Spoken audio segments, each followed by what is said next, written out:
네, 주안의 만나 6월 25일 화요일 묵상을 함께 나오도록 하겠습니다. 오늘 말씀은 사도행전 26장 1절에서 18절까지의 말씀으로요.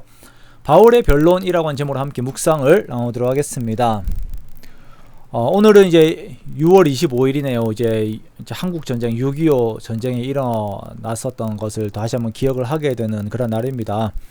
정말 우리가 이 땅을 지키기 위해서 정말 많은 피가 흘렸던 것을 우리가 기억을 하고 또 이 땅을 이렇게 자유로운 나라로 만들어주시는 하나님의 그 은혜를 다시 한번 기억하는 오늘의 시간들 되기 원합니다. 그래서 정말 우리가 오늘을 누리게 된 것이 정말 선조들의 그 희생과 사랑과 노력이 있었음을 더 기억하면서 오늘을 더욱더 정말 의무감을 가지고 성실하게 살아가는 우리가 되기를 원합니다. 오늘 본문에서는 아그리빠 앞에서 복음을 선포하는 바울의 모습을 말씀을 하고 있습니다. 바울은 아그리빠 앞에 서게 됩니다. 바울은 고발을 당한 자로서 이 자리는 자신을 항변해야 하는 자리입니다. 그런데 바울은 여기에서 자신에 대한 이야기가 아닌 예수 그리스도에 대한 이야기를 하게 됩니다. 그래서 내일 본문에서 나오겠지만 아그리빠는 바울의 말을 들으면서 바울이 자신을 그리스도인이 되게 하려 한다라고 말을 할 정도로 이렇게 바울이 이제 예수 그리스도에 대해서 당당하게 이렇게 전하는 모습을 보이고 있습니다. 그러면서 때를 얻든지 못 얻든지 주의 말씀을 전하라고 한 사도 바울의 고백이 그의 삶 속에서 또한 이렇게 이루어지고 있는 것을 우리가 보게 됩니다. 자, 아그리빠는 바울에게 항변할 기회를 주면서 너를 위하여 말하기를 내게 허락하노라 라고 이렇게 너를 위하여 말하기를 내게 허락하노라 라고 이렇게 시작을 합니다. 자, 이 태도는 앞서 총독 벨리스가 바울에게 했던 모습과는 다른 모습입니다.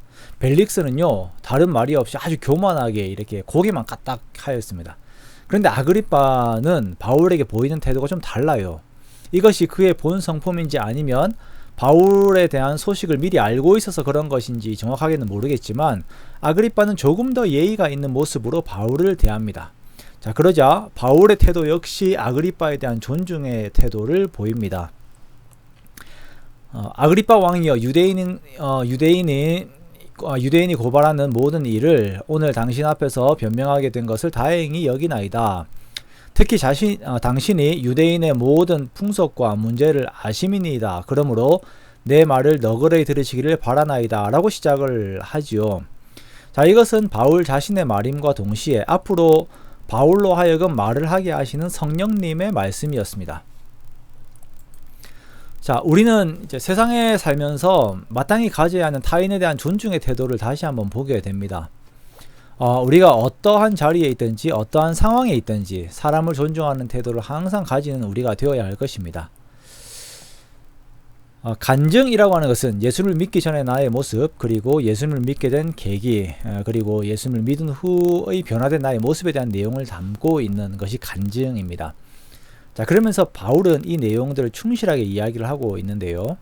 바울은 예수님을 만나기 전 자신이 젊었을 때에 유대교에서 바리새파로 충실했던 삶을 살았던 것을 말합니다. 그리고 바울은 그 당시 자신의 열심에 대한 목적과 또한 지금 그리스도 안에서의 열심에 대한 목적이 동일하다라고 이렇게 말을 합니다. 자, 그 목적이 무엇인가? 과거 그렇게 율법을 따르고 바리새파로서 열심히 했던 그 삶의 목적과 지금 그리스도 안에서의 열심에 대한 목적, 동일한 목적이 무엇인가 라고 했을 때에 그것은 부활에 대한 소망이다 라고 이렇게 이야기를 하고 있어요. 12지파가 밤낮으로, 이스라엘의 12지파가 밤낮으로 하나님을 섬기는 궁극적인 목적은 자신들의 부활입니다. 그리고 지금의 바울도 이 소망 안에서 복음 사역을 감당하고 있습니다. 바울이 믿는 예수 그리스도, 유대인들이 말하는 나사렛 땅이 율법과 완전히 다른 것을 말하는 것이 아니라 율법의 연장선으로서 동일한 소망을 가지고 있음을 말하고 있는 것입니다. 바울은 자신 역시 이 소망을 위하여 힘쓰고 있으며 이제 그 소망의 근원 되시는 예수 그리스도를 전합니다. 다메섹으로 가는 중에 하늘에서 해보다 더 밝은 빛이 비추어서 자신과 동행들이 모두 땅에 엎드러지고 자신은 주님의 소리를 듣습니다. 사울아 사울아 어찌하여 내가 나를 박해하느냐? 가시체를 뒷발질하기를 내게 고생이니라 라는 주님의 음성을 듣습니다. 바울이 묻지요. 주님 누구시니까?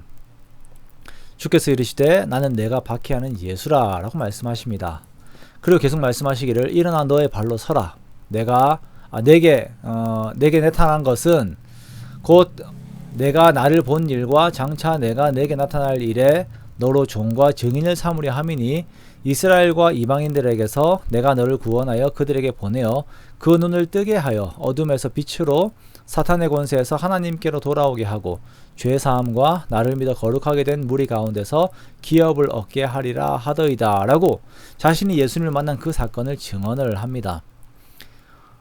우리가 이제 바울의 그 위치를 보겠습니다. 바울은 지금 이렇게 자기 자신을 항변해야 하는 그런 위치에 있습니다. 그런데 바울은 자신을 말함에 있어서 세상적인 말들로 자신을 포장하지도 않고 법률적인 것으로 자신을 방어하지도 않고 있어요.